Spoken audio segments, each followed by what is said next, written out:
ಖಾರ ಮಾಡೋದ ಹೇಳ್ಕೊಡ್ತೀವಿ ಬನ್ನಿ. ಒಂದು 3 ದಂಟಿ ಪೀಸ್ ತಗೊಂಡಿದ್ದೀನಿ, ಒಂದು 4-5 ಮೆಣಸಿನ್ಕಾಯಿ ತಗೊಂಡಿದ್ದೀನಿ, ಒಂದು ಬಾಟ್ಲು ಶೇಂಗಾ ಬೀಜ ತಗೊಂಡಿದ್ದೀನಿ, ಹುರ್ಕೊಂಡಿದ್ದೀನಿ, 1 ಚಮಚ ಜೀರಿಗೆ ತಗೊಂಡಿದ್ದೀನಿ, 3 ಬೆಳ್ಳುಳ್ಳಿ ತಗೊಂಡಿದ್ದೀನಿ, 1 ಚಿಟಿಕೆ ಉಪ್ಪು ತಗೊಂತೀನಿ. ಹಾಕಿ ಮಿಕ್ಸಿ ಮಾಡೋಣ.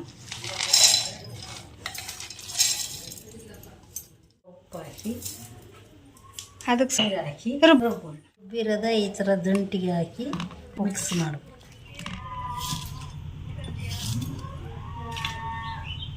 ನೀರಲ್ಲಿ ಕಟ್ ಮಾಡ್ಕೊಂತಿದ್ದೀವಿ. ಅಡುಗೆ ಮಾಡಿ 1 ಚಮಚ ಒಳ್ಳೆಣ್ಣೆ ಹಾಕಿದ್ದೀನಿ, 1 ಚಮಚ ಸಾಸಿವೆ ಹಾಕಿದ್ದೀನಿ, ಒಂದು ನೀರುಳ್ಳಿ, ಒಂದಿಷ್ಟು ಕರ್ಬೇವಿನ ಸೊಪ್ಪು, ಒಂದೆರಡು ಎಸ್ಲು ಕೊತ್ತಂಬರಿ ಸೊಪ್ಪು ಒಗ್ಗರಣೆ ಹಾಕ್ತೀನಿ.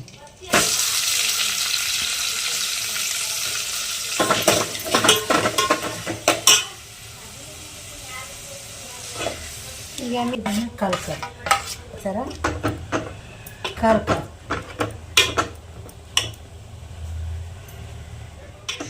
ಇದು ಒಂದು ಸ್ವಲ್ಪ ಬಿಸಿ ಇರುತ್ತೆ. ಇದೊಂದು ಸ್ವಲ್ಪ ತಣ್ಣಗಾದ್ಮೇಲೆ ಮೊಸರು ಮಜ್ಜಿಗೆ ಮಾಡ್ಕೊಂಡಿರ್ತೀವಲ್ಲ ಅದನ್ನು ಇದ್ರಾಗೆ ಹಾಕಿ.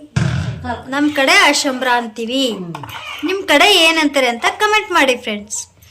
ಪ್ಲೀಸ್ ನಮ್ಮ ಚಾನಲ್ನ ಸಬ್ಸ್ಕ್ರೈಬ್ ಮಾಡಿ.